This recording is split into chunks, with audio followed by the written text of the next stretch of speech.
before we tell you all the things to do, the little tricks, you're going to get this easy one, and that easy one, and that easy one, and that easy one. There's a bunch of different segulot, different things that you can do, different training that you can do to get great, extraordinary reward in heaven. Some stuff is so easy to do, it's mamash chaval, people don't do it. It's a complete waste, people don't do it. You can do certain things that can give yourself an abundance of good.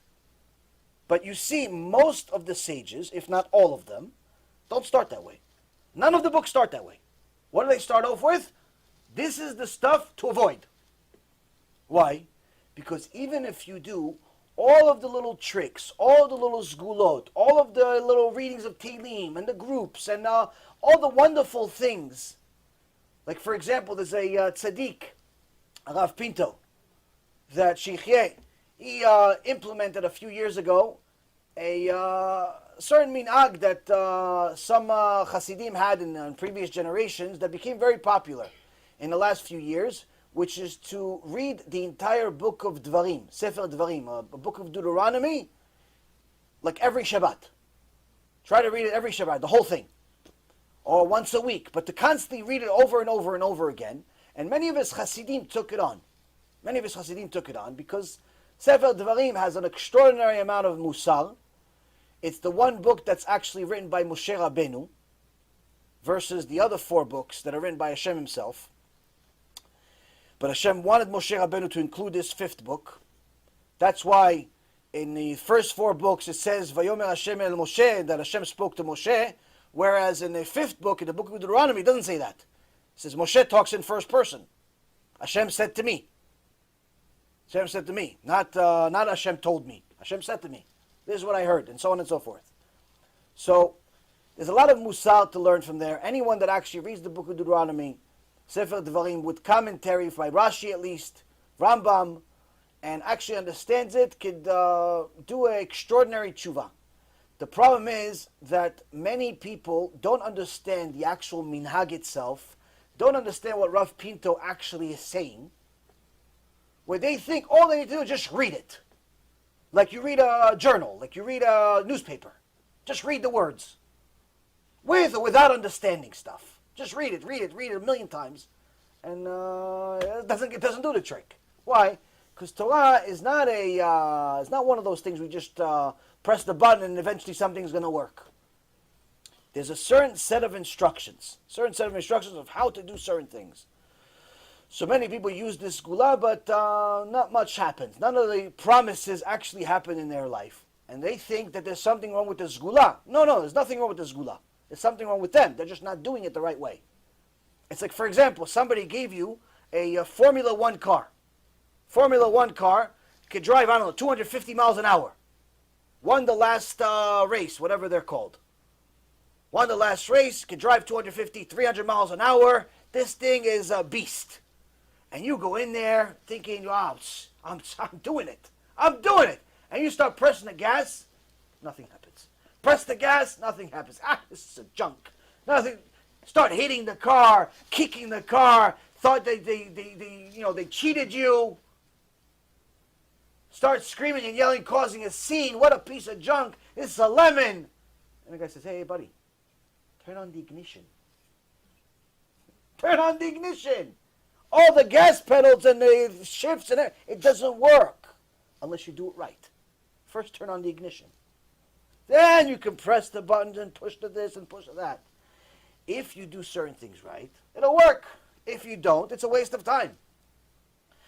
So the Chachamim constantly told us what to avoid first. Why? Because even if you do all the good things, all the things right, you press the gas pedal and you turn the wheel and you press this and you press that. If you didn't turn on the ignition, it's all worthless.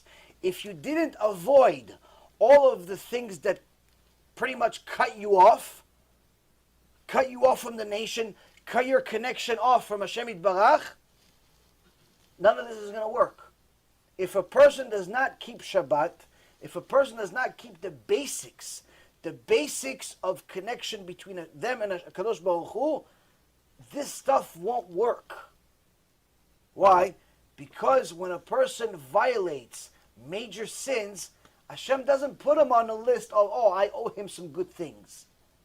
Some sins that a person makes, Hashem can say, I consider him my enemy.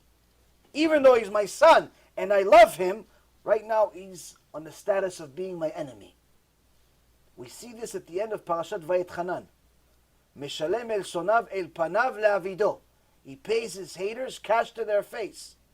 Meaning sometimes he'll even give them things that will make them think that they're doing okay, that they actually have a good relationship with Hashem. They have a brand new car, brand new house, brand new wife, brand new this, brand new that. Everything looks good.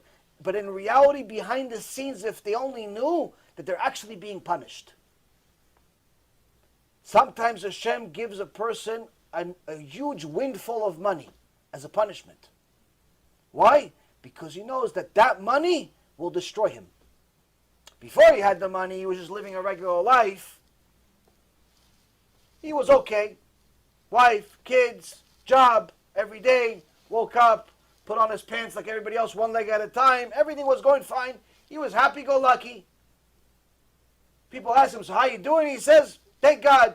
Keep Shabbat? No, but I thank God anyway. Why? Because what's wrong with thanking God? I love God. I just love God my own way. So everything was going fine. People say, oh, you look happy. He goes, I am happy. I am happy. Really? You're really happy? Yeah, I'm really happy. He's happy in his own way too. And everything is going fine. Everything is going fine. All of a sudden, one day he gets a deal that changes his life. The equivalent of a lotto winning. He signs a deal with Boeing. He signs a deal with one of these Fortune 500 companies that immediately puts an extra $15, $20 million in his bank account. Money that he's never seen such money. He thinks, honey, we did it. We did it, honey. We finally made it. 18 months later, he's divorced. His kids hate him. And the client left him too. What happened? We did it 18 months ago. Yes, but during those 18 months, that windfall of money changed him. He started wanting things that he didn't want before he got the money. All of a sudden, he wanted 2 wives, or 3, and an occasional girlfriend too on the side. All of a sudden, he wanted to go to certain places for vacation. All of a sudden, he wanted to do certain things that he didn't even think about wanting before he had the money. In essence, Hashem gave him a gift, a windfall of money to destroy him. That's why, in Yalkut Yosef, it actually says on the over there, when you, as halacha is, when somebody loses money, they should thank Hashem. But when they make a lot of money, there's a machloket, there's a debate. Does he thank Hashem saying, Tova Metim, a special blessing, he's got a windfall of money, or no? Chachamim say, don't do anything. You want a lot of money, you got a lot of money in a short period of time, stay quiet. Don't even say extra thank you. Why? Maybe it's a punishment.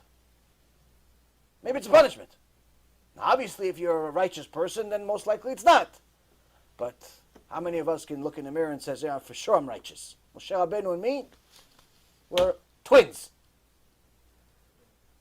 We're twins. We have the same villa.